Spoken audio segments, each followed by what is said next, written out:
Hello, it's Simon Zutshi here. In this property education video, I'm going to talk all about the UK property market, what's in store for buy-to-let property investors, are we going to see a property market crash? Now, I've done videos like this before, and so why am I doing this particular video right now? Well, this last week in the Guardian newspaper, Lloyds Bank published a report saying they believe that UK house prices will not stop falling until 2025.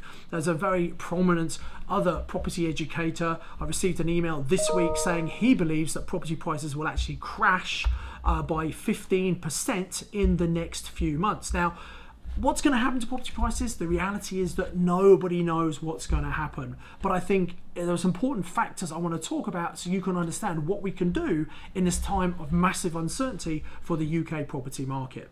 So my name is Simon Zutshi. I'm the author of Property Magic, the Amazon #1 property bestseller, which was first released back in February 2008. And I must say, the UK property market feels very much like it did back in 2008, which is when we had the last property market crash. Now, I personally do not think we are going to see a property market crash, but I believe that property prices will continue to fall probably into 2024 because I don't think we're going to see a change in UK base rate.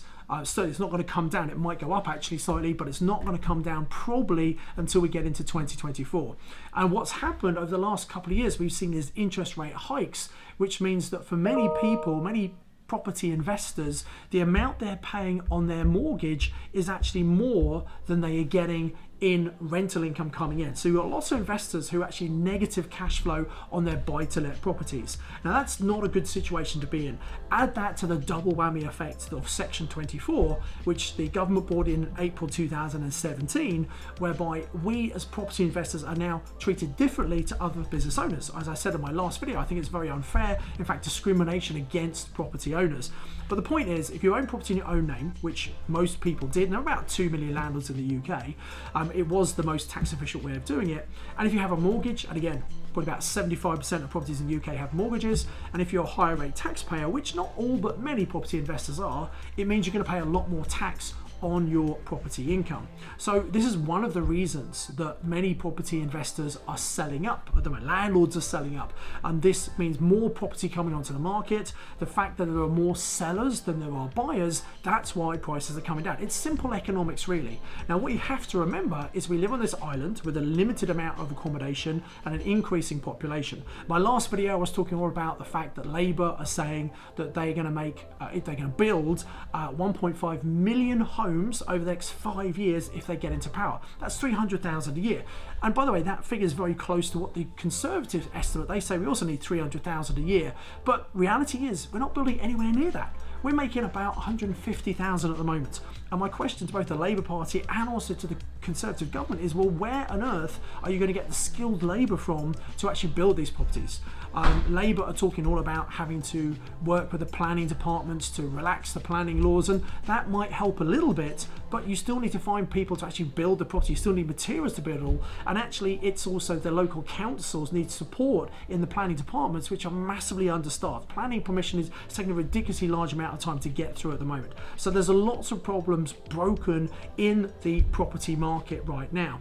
Now the government, to be fair to them, have been pretty good in terms of propping up the property market, and obviously the reason they do that is because housing and retail are two of the main fundamental income streams in the UK. So if either of those collapse, we got big problems. Now obviously in COVID in March 2020 we saw big problems when everything was shut down and suddenly retail they couldn't operate, and actually for the very first time many AAA rated businesses defaulted on their payments to their commercial landlords just because they didn't have any income coming in. So a lot of people had a bit of a wake-up call, thinking commercial property was a very safe, passive, stable thing to do. They had a bit of a shake-up during COVID.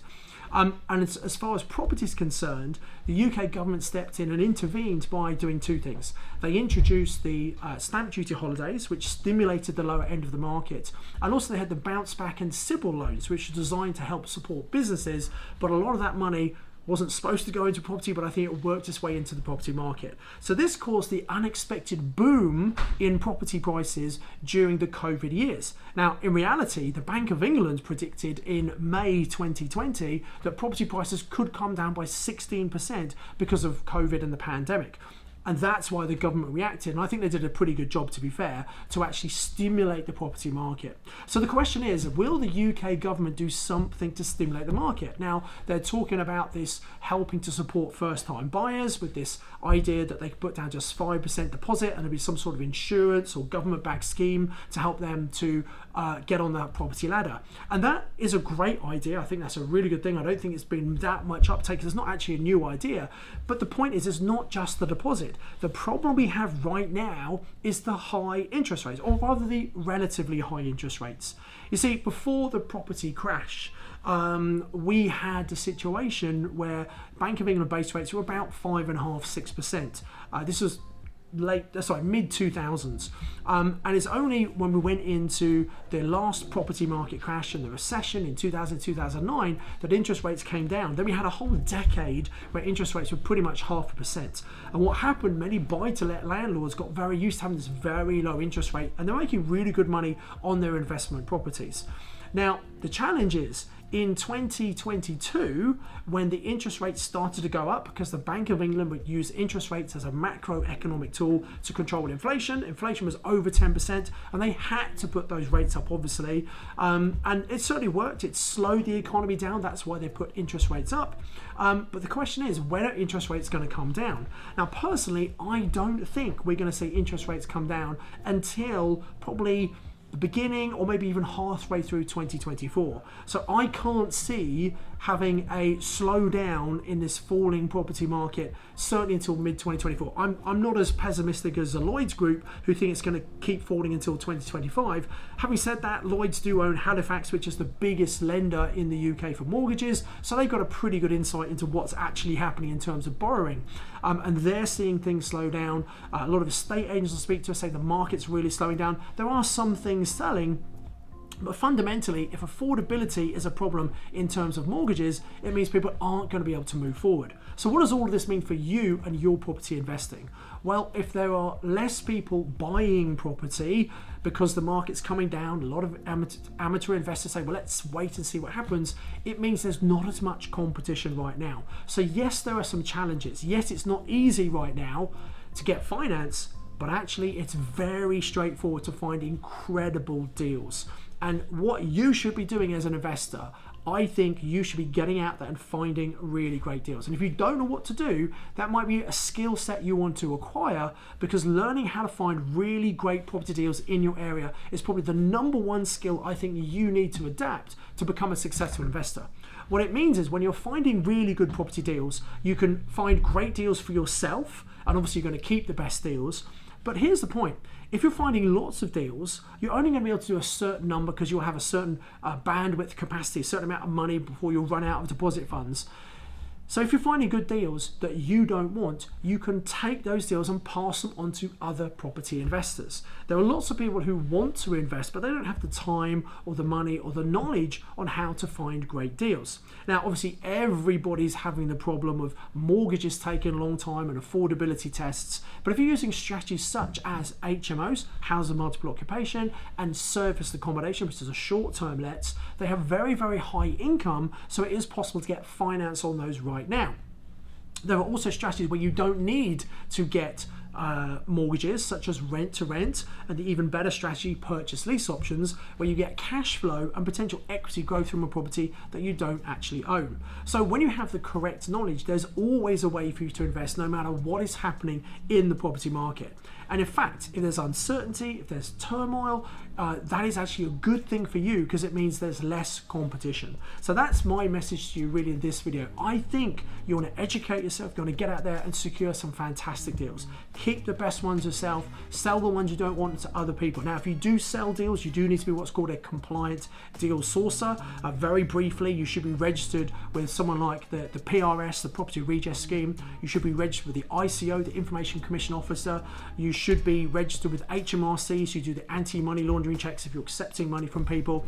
And also you should have professional indemnity insurance in case you make any mistakes and someone tries to sue you for mis-selling a property to them. So the things you need to do if you're going to be a deal sourcer, there's a lot of mystery around that as well. But again, once you know what to do, it's actually pretty straightforward. And as I said, keep the very best deals yourself. Now, if you run out of your own deposits, you can sell deals to other people. The fees you make, you can use those fees as deposits for the ones you want to keep. Or here's another idea for you. Instead of selling deals that are really good deals, go to the people who you'd normally sell to and say to them, hey, how would you like to joint venture? Now, joint venture is where you might find the property deal, you found the really good deal, someone else has the money, they don't have the time or energy to find the deals, so you work together. Now, a couple of caveats here. If you're going to work together, you need to make sure you know people really well. You don't want to jump into bed with someone, metaphorically speaking, without getting to know them really, really well, because you're entering into a business transaction. Obviously, you need to make sure everything is put down in writing, so you're very clear exactly who is doing what, and you've got a contract in place. So if things do go wrong, which sometimes things do go wrong in property and they go wrong in joint ventures, you know exactly who is doing what. So please, if you're going to do joint ventures, make sure you do them correctly. Again, educate yourself around how you do that, but it's a great way for you to move forward. Don't think you need to have just your money.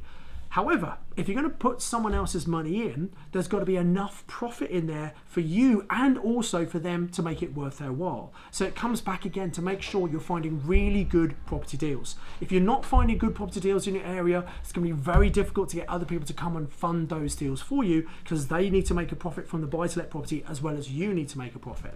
So I would recommend you spend some time educating yourself. There's lots of free videos on my YouTube channel. By the way, if you're enjoying this video, please like the video. Please comment below. You might agree or disagree, that's fine. Just put your comments below. I'll come and answer as many as I can. And then also, make sure you subscribe to the YouTube channel and hit the bell icon. A lot of my videos are very topical, time-related videos, so I suggest you subscribe rather than finding them 6 months later when they might be out of date. So best thing is subscribe, make sure you hit the bell icon, and you get notified whenever a new video comes out. And so please do like it, because then that works for the algorithms and other people will find it and hopefully benefit from the free information I give on my YouTube channel. I also have more training, a lot of online free training, and if you click on the link below this video, there's actually a link to some further training all about how you can become a really good deal sourcer. If you're just finding deals for yourself, or if you want to pass them on to other people, I explain how that's possible in a video that's got a bit more time to go into a lot more detail around that. So click on the link below, come and join that training, come and like the channel, and I'd love to hear your views about the property market. What do you think is going to happen in the next, say, 12 months? Do you think we're going to see property prices continue to fall, certainly into 2025, which is what Lloyds think? Or do you think we're going to see prices leveling out in 2024? Or do you think we're going to see property prices going up within the next 12 months? They will go up at some point because of the supply and demand, but I think it's going to be a little bit of time yet. I think we're going to have to see prices come down a bit, then hit the bottom, and then once everyone thinks it's hit the bottom, and maybe finance has got a bit easier because interest rates have started to come down as well, then we'll see property prices go up again. Remember, we live on an island with a limited amount of accommodation and an increasing population, so property prices will go up again as long as the population continues to grow. However, no one knows when that's going to happen. You don't know, I don't know, nobody knows. So stop trying to guess the market. If you follow the golden rules that I talk about in Property Magic, which is buying from motivated sellers, buying an area of strong rental demand, make sure you get cash flow, and buy for long term and have a cash buffer. Rule 2, 3, and 4, i.e. buying in an area of strong rental demand, make sure you've got cash flow and holding long term. It doesn't matter what happens to the property prices short term. As long as you believe long term they're going to go up, it doesn't matter if you buy something now and in 6 months later you could buy it for slightly less money. Sometimes people wait to see what's going to happen. The problem is, it's a bit like, you know, if you want a new coat, we're coming into winter time now, and you think, right, I need a new winter coat. You could say, well, I could go to the shop and I see this great coat I want to buy, but you know what? I'm going to wait. I'm going to wait till the January sales because they're bound to be selling them cheaper. And yes, they might be selling some coats cheaper, but you know what happens, right? You get to the January sales and you look and your coat size is gone because you sat and thought about it too long. Same with property. If you find a really good property deal and it's a good deal, you should be buying it now as long as it stacks up, makes cash flow, and meets your personal investing criteria. Will prices be less in 6 months, 12 months? Yes, probably. But there'll also be a lot more people coming back into the market once the prices have hit the bottom and everyone knows they're going to go up. It's also going to be much harder to get sellers to be flexible on price or terms once they think prices are going up, because they're going to have the hope and expectation that someone's going to come and pay more for their property. So you want to be buying right now while property prices are falling, and while property prices are continuing to fall, that's when you want to be investing. I do hope you've enjoyed this video. I've lined up another one for you. Do like, share, comment, make sure you subscribe and hit the bell icon. Until next time, remember, invest with knowledge, invest with skill. Hey, it's Simon here. I do hope you've just enjoyed that video on YouTube. I hope you took lots of notes, and more importantly, you're going to take action. And what I'd encourage you to do is click on the link in the description below the video. I've got some live online training that's very relevant to the video you've just watched. Come and register for that training. Join me live online, and you can actually get your questions answered live as part of that training. So take the opportunity to come and join me live online. Click on the link below and secure your spot before you miss the date. Take action right now. As ever, I encourage you to invest in knowledge, invest with skill. Enjoy the next video.